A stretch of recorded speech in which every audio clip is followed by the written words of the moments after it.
Alors la troisième séance de ce cycle sur l'adaptation de l'écrit à l'écran est consacrée à un film, l'unique film de Tom Ford, qui est en fait un styliste. Il a travaillé pour Yves Saint Laurent, pour Gucci, etc. Et il a réalisé cet unique film qui s'appelle Le Single Man, qui est adapté de Christopher Isherwood. Alors Isherwood, ça évoque sans doute quelque chose pour pas mal de gens. C'est lui qui a écrit les nouvelles qui ont donné bien plus tard le film Cabaret de Bob Fosse. Il était en fait professeur d'anglais à Berlin au moment de la montée du nazisme. Il a raconté à chaud cette époque. Ensuite, il est parti, c'est un anglais d'origine. Il a fait d'ailleurs pas mal de textes avec Winston Oden, qui est un poète anglais assez connu. Et puis il est parti aux États-Unis, il s'est fait naturaliser américain et il a été professeur d'université. Et cette expérience, il l'a intégrée dans son roman Single Man, un homme au singulier, qui est un roman extraordinaire, qui est paru en 65 et qui a deux aspects majeurs. Le premier, c'est d'abord une critique de l'homophobie rampante dans la société américaine. Et donc ça tombe très bien aujourd'hui, où on sait que l'homophobie également fait un retour parfois assez terrifiant, toujours terrifiant d'ailleurs. Et donc là, il décrit cette homophobie dans cette communauté de Californie où Christopher Isherwood lui-même a vécu longtemps avec son compagnon qui était portraitiste. Et le deuxième aspect de A Single Man, c'est la critique de la mentalité de la banlieue. Alors, la banlieue, évidemment, elle a une connotation très différente en France et aux États-Unis. En France, quand on parle des banlieues à problème, c'est plutôt les classes défavorisées.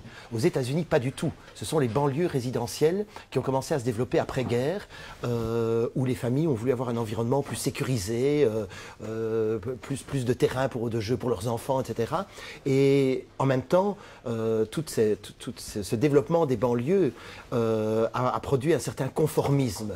Hein, le home sweet home, le cocon familial, etc. Et aussi d'espèces de jalousie entre voisins. Oh, il a une voiture plus grande que moi, etc. Alors tout ça est très très bien décrit à travers un personnage de professeur d'université qui vient de perdre son compagnon et qui, dans le roman, a une vision très satirique de cet univers de la banlieue. Alors Christopher Isherwood n'est pas le seul à avoir fait ce qu'on appelle du suburb novel. Il y a également d'autres auteurs comme John Cheever qui a fait Les Lumières de Bullet Park. Et puis si on pense au cinéma plus près de nous, il y a eu des films comme American Beauty ou Revolutionary Road de Sam Mendes qui ont décrit ce climat, ce conformisme pesant de la banlieue. Et Tom Ford va reprendre ce contexte-là, va reprendre le contexte du roman d'Isherwood, mais il va en faire un film assez différent. On peut presque parler de trahison, sauf que c'est une trahison intelligente. C'est-à-dire qu'il va plutôt axer son film sur l'histoire d'amour de cet homme qui se retrouve tout d'un coup seul, après avoir vécu longtemps avec son compagnon. Et cet homme a décidé de se suicider à la fin de la journée, et pendant les dernières 24 heures de sa vie, il va rouvrir les yeux sur la beauté du monde.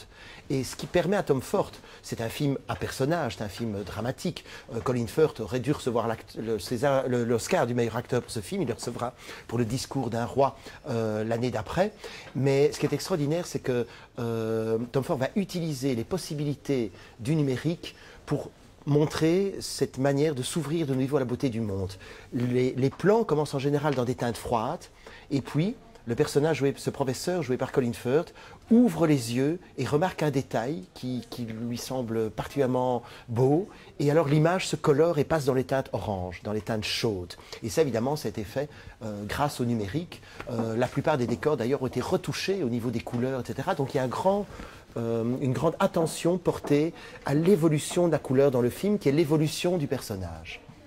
Et donc, on a à la fois une adaptation qui est une trahison et en même temps quelque chose de tout à fait nouveau qui est apporté par le regard que Tom Ford a eu sur ce roman. Et je lirai de longs extraits du roman aussi parce que le côté caustique d'Isherwood, une certaine méchanceté, même si le personnage reconnaît qu'il est de mauvaise foi, mais ce côté très très caustique, ironique, eh bien c'est quelque chose qu'on peut retrouver également dans un auteur que je vais aborder dans le cycle qui est Flaubert et qui a eu aussi une plume assez vitriolesque.